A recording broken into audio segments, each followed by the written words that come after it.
প্রাকৃতিক সৌন্দর্যের লীলাভূমি পার্বত্য চট্টগ্রাম। এই অঞ্চল বাংলাদেশের বনভূমির একটি বড় আধার, কিন্তু পরিবেশ বিধ্বংসী বিভিন্ন কার্যক্রমের ফলে এই বনভূমি আজ হুমকির সম্মুখীন। বনভূমি ধ্বংসের বিভিন্ন কারণগুলোর মধ্যে তামাক চাষ অন্যতম। ৮০ দশকের মাঝামাঝি বা শেষের দিকে পার্বত্য এলাকায় এই চাষ শুরু হয়।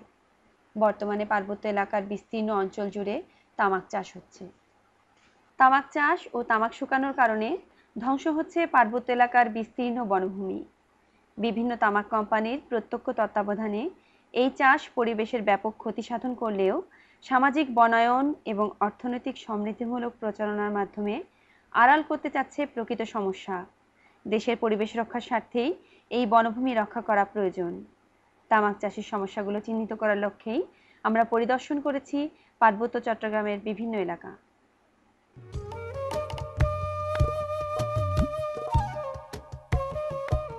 বান্দরবনের আলীকদম উপজেলা তামাক চাষের অন্যতম একটি স্থান। এখানে আনুমানিক ২০০০ থেকে ২৫০০ একর জমিতে তামাকের চাষ হচ্ছে। এ সকল এলাকায় তামাক চাষের জমি বৃদ্ধির জন্য কখনো বা বন কেটে উজাড় করা হচ্ছে, কখনো কাটা হচ্ছে পাহাড়। তামাক শুকানোর জন্য নির্বিচারে কাটা হচ্ছে গাছ, এবং এই গাছ ব্যাপক হারে ব্যবহার করা হচ্ছে তামাক শুকানোর চুল্লিগুলোতে।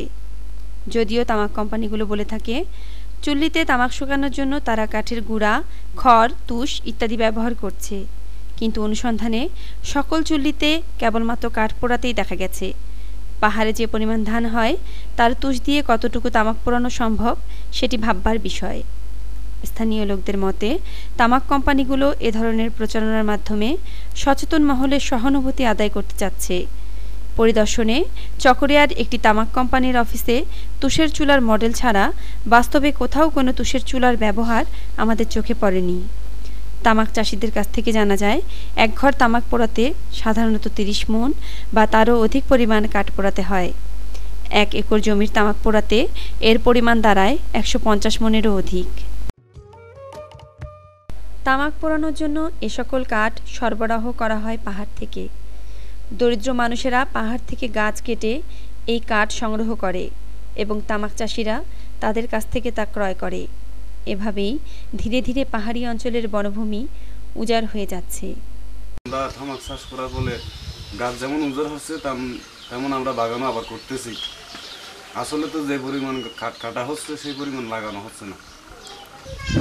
এলাকার গাছ গাছালি কমে যাচ্ছে। যেমন আগের সময় ঠিক টাইমে বৃষ্টি হতো, এখন ওই গাছগুলো কম থাকার কারণে বৃষ্টি ঠিক মতো হচ্ছে না, ওইদিকে একটু সমস্যা হচ্ছে। আর মনে করেন পরিবেশের ভারসাম্য নষ্ট হচ্ছে। আর যেই পরিমাণে কাঠ কাটা হচ্ছে ওই পরিমাণে আর লাগানো হচ্ছে না।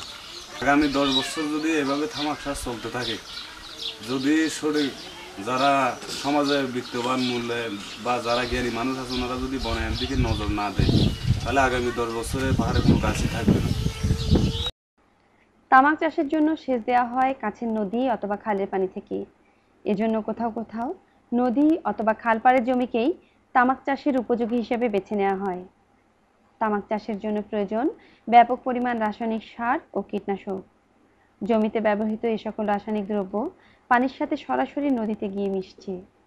ফলে ওই অঞ্চলের মানুষের স্বাস্থ্য ও জলজ প্রাণীর উপরও বিরূপ প্রভাব পড়ছে। কোম্পানিগুলো তামাক খেতে জৈব সার ব্যবহার করার কথা উল্লেখ করলেও পরিদর্শনে আমরা কোনো জৈব সারের ব্যবহার দেখতে পাইনি।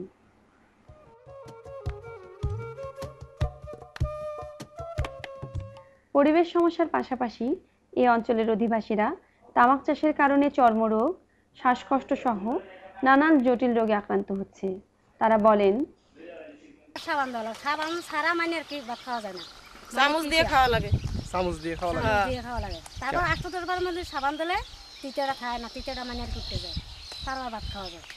এই কষ্ট পাতা বানতে ও মারি যে কষ্ট, বাড়ি যে ঘুমের লাগে ভাত খাইতে পারি না, এমনি ঘুম যাওয়া লাগে, হাত পাও না ধুইয়ে। পোলা পাইনি কাম দিয়েছে দুধের লেগে ছোট পোলা পাইনি খেয়ে আইছে। এখন মনে করেন এই তামাক চাষের কারণে মানুষের শ্বাসকষ্ট, তারপরে হাঁপানি, নানান ধরনের সমস্যা হয়। যেমন এখন কাজ করতেছে সারাদিন রোদের গরমে, কোনোরকম দিন চলে যাচ্ছে। যখন বর্ষায় বৃষ্টি পড়বে তখন মানুষের নানান ধরনের ওষুধ। তামাকের মৌসুমে এলাকার শিশুরা স্কুলে যাচ্ছে না। অনেক তামাক চাষির স্কুলগামী শিশু স্কুল বাদ দিয়ে পিতামাতাকে তামাক চাষ সংশ্লিষ্ট বিভিন্ন কাজে সাহায্য করছে। পাশাপাশি তামাক চাষের বিভিন্ন প্রক্রিয়ায় সম্পৃক্ত থাকার ফলে শারীরিকভাবে ক্ষতিগ্রস্ত হচ্ছে।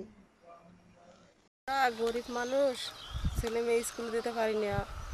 ওলা পানি যদি পাতাটো হয় 2 কেজি পাতা পাইলে আমরা বেচতে পারি, এটা দিয়ে আমরা সংসার চালাইতে পারি। কিন্তু পাতা চললে গেল অন্য সময় স্কুলে যাইতে পারে। তামাক কোম্পানিগুলো যদিও বলছে তারা পাহাড়ে বৃক্ষরোপণ করছে, কিন্তু যে পরিমাণ গাছ কাটা হচ্ছে সে তুলনায় গাছ লাগানো কখনোই সমতুল্য হতে পারে না। স্থানীয় লোকদের মতে কাটা পড়ছে পূর্ণবয়স্ক গাছ আর লাগানো হচ্ছে চারা গাছ, যার পরিমাণ অতি নগণ্য। এছাড়া বনায়ন কর্মসূচির মাধ্যমে লাগানো হচ্ছে বিদেশি গাছ, যা আমাদের পরিবেশের জন্য মোটেও উপযোগী নয়। তামাক কোম্পানিগুলো ভ্রান্ত তথ্য দিয়ে অর্থনৈতিক বিষয়টিকে প্রাধান্য দিতে চাচ্ছে, কিন্তু তামাক চাষের ফলে স্বাস্থ্য ও পরিবেশের অর্থনৈতিক ক্ষতির পরিমাণ অনেক অনেক বেশি। স্বাস্থ্য ও পরিবেশ অপেক্ষা অর্থ কখনোই মুখ্য হতে পারে না। দেশের মানুষ ও পরিবেশ রক্ষার স্বার্থে পার্বত্য এলাকায় তামাক চাষ বন্ধ করা জরুরি।